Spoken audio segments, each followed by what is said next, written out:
So as Jamie was talking about earlier, the proposals that were announced back in July of last year covered the TOSI rules, but this was the other big one. So the TOSI rules, I think there was a lot of people that thought, well, that sucks that they're going to get rid of that, but you know, on the side of fairness in that, there was less of a push. On this topic, it was like a political hot potato. When you get farmers, dentists, lawyers, accountants all pissed at you at the same time, you know that there's going to maybe be some changes. So they made a few concessions on the rules that they proposed. Initially, they were planning on wiping up, basically taxing it effectively at a 75% tax rate to get investment income through a private corporation. They backed off and they revised how they were going to implement that. So just in an overview, the real reason why the government was looking to make changes in this area was that they felt like there was too much of an advantage for people to have private corporations to run their business through and then later invest with the after-tax profits within the corporation. When you compare that to an individual that's working, receiving it, taxed on it personally, then reinvesting it, there's a considerable advantage to doing it through the private corporation. So just a simple example of that, CCPC, so a Canadian-controlled private corporation in BC, let's say they earn $500,000. The small business deduction, which gets you down to that low rate of small business tax, let's say they have the full amount available to them, so they only pay tax of $65,000 on the income in the corporation from an active business. They want to turn around and invest that in a portfolio. They'd have $435,000 to invest after corporate tax, which could then grow on a before personal tax basis, so that before you actually pay that out to the individual shareholder. In comparison, if you were an individual and you received or made $500,000 self-employed as an unincorporated business, you'd be left with only $285,000 in your pocket after paying personal tax. So you would then only be starting with that as your base for a portfolio or an investment. So the government didn't like this. They felt like, you know, people that are running their business through a private corporation were tax cheats, so they needed to put something in. This is despite the fact that they have something called integration already, where if you were to earn investment income through a private corporation, you're going to be paying effectively a tax of around 50% in the company, which then is partially refunded when you pay out a dividend to the individual shareholder. So that's the concept of refundable dividend tax. So we'll get to that in a second. So again, this came out in our 2018 federal budget back earlier this year.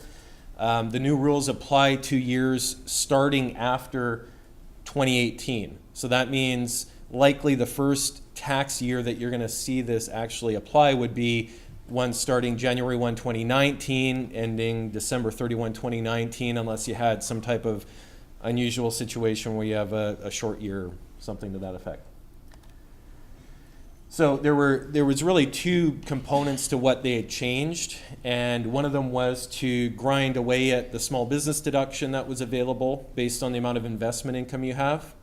And then the other was how you actually tax the dividend that's paid out in order to recover that refundable tax I mentioned on investment income. That's called RDTOH. So the first one being the business limit phase out. So the small business deduction, as I mentioned, associated corporations, they have to share a $500,000 limit on how much they can claim as active business income to get that deduction. This is effectively taxed now at 12% if you're in BC.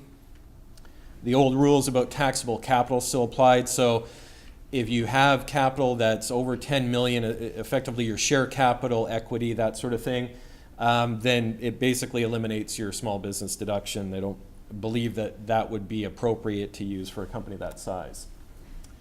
So where the phase out rules start is that if you have at least $50,000 of investment income in the corporation, it'll start to grind it down after that. Once you hit 150,000, you basically eliminated all of the small business deduction that's available. So the concept that they apply to this grind on the small business deduction is looking at what's considered to be adjusted aggregate investment income and the calculation for that. So let's take an example or the formula itself and how they actually grind down the small business deduction. It's basically you take whatever your business limit would be, you divide that by the 500,000, which is the maximum. You multiply that by 5, take your investment income minus 50,000, and you're left with the amount that you're reducing the business limit by for the small business deduction. And what does it include? Basically, rental income and interest, gains on selling securities, property, dividends from non-connected corporations. Excluded are gains from assets you would have sold maybe in the course of an active business. So those would be excluded. Or if, let's say, it's a tiered structure where you've got another private corporation, you sell the shares of it, it's also a CCPC, then that would also be excluded from it. And as I said, once you hit 150,000 of investment income, you're basically eliminating the entire small business deduction, and all of the active income in the company will be taxed at the regular rate. And so this is on an annual basis, of course, so you'd look at it separately, but it is also across all of the associated companies in the group. So just as an example to illustrate, makes it a little easier to understand, let's say ABC Company, they've got a December 31 year end, it's 2020, so the new rules apply. Let's say they have investment income of 75,000 for the year, their active income 100,000, so they're not associated with any other company, so we're just dealing with the one. Basically, through the formula, you would be looking at a reduction to your business limit of 125,000 using those details. Ultimately, that means that 500,000 that was the original general business limit for the small business deduction now is reduced to 375,000. Now that's fine if your active business income is not in excess of 375,000. You're still basically taxed at the same rate you would have been under the old rules. Fortunately, with that kind of a business limit, you've got enough to absorb or cover off all of your active income and not be left out with the rest. Now, hypothetically, let's say using the same facts, you had 200,000 of investment income instead of 75,000. Well, that's going to put the grind on your business limit to 750,000, eliminating the whole thing. So even though you've still got 100,000 of taxable income there that's active business income, ordinarily you would have paid about 12% on that in BC starting in 2018. Now you're going to be paying 27% as a BC corporation on that active income. So it really eliminates the advantages of being a small business and having that low tax rate to benefit from. So as I said, there was two components to this. So that the first one being really it eliminates your low tax rate on your active income in a small business. The second one is when you're getting the money out and you want to recover this tax. So the way that RDTOH applies, as I said, let's say you've got investment income in the company, you're going to be taxed at effectively a 50% tax rate in the company. But as soon as a dividend is paid out, roughly 38% of that you'd get back as a refund. So on a 50% tax rate, 30% effectively comes back to you as a refund once a dividend gets paid out. So you're only left with the net amount paid by the company. Now, there was a way to take advantage of this. There's two different types of dividends that can be paid out. There's eligible dividends, which are low rate dividends to an individual that get paid out of what's known as the GRIP pool. It's a pool of income that was taxed in the company at the general rate, not at the small business rate. So that gets set aside and can be paid out as an eligible low rate or low tax rate dividend in the future. And then there's non-eligible dividends, which is basically taxed at the higher personal tax rate, and that is basically what anything else would be taxed as or paid out as.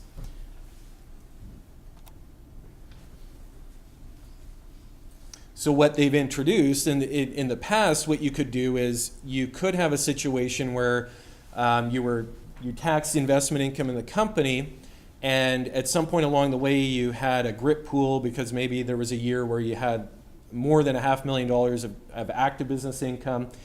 Well, you could recover the RDTOH balance and yet only be taxed at the low personal rate on the dividend that came out by paying an eligible dividend instead of a non-eligible one. So what they've done now is they basically created two separate pools where you now have to have eligible RDTOH and non-eligible RDTOH.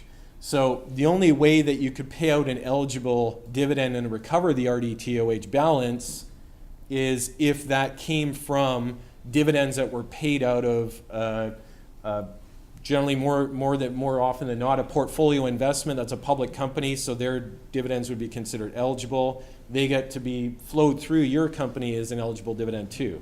So that's almost the only case where you're going to be able to do that. Anything else goes into the non-eligible RDTOH pool.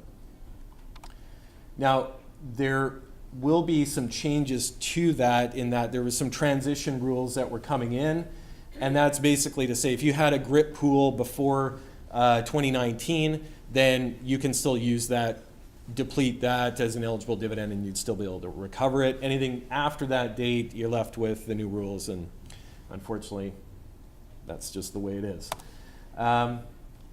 They have put in some anti-avoidance rules, so it's kind of tough to get tricky with getting around them just by moving things around. And again, keep in mind that you're talking about the associated group, and so it's hard to just shift it, assets into one pool or into one company from another and think you're going to get around the rules. Unfortunately, the only real way that you can get around it is if instead of leaving the investments in your company, that you're holding them personally, and then that way you're not jeopardizing your small business deduction. At the end of the day, though, really, the whole point of this was, and the reason why you had so much backlash from the public was that you had a lot of people that were small business owners that were really treating their private corporation like a future pension, setting aside money to invest so that when they do retire, they've got something because they don't have, a pension plan or anything like that. And if they don't necessarily or aren't able to sell a business and they're professional or they're not really selling anything at the end of the day, they needed something to accumulate and create almost a pension for themselves.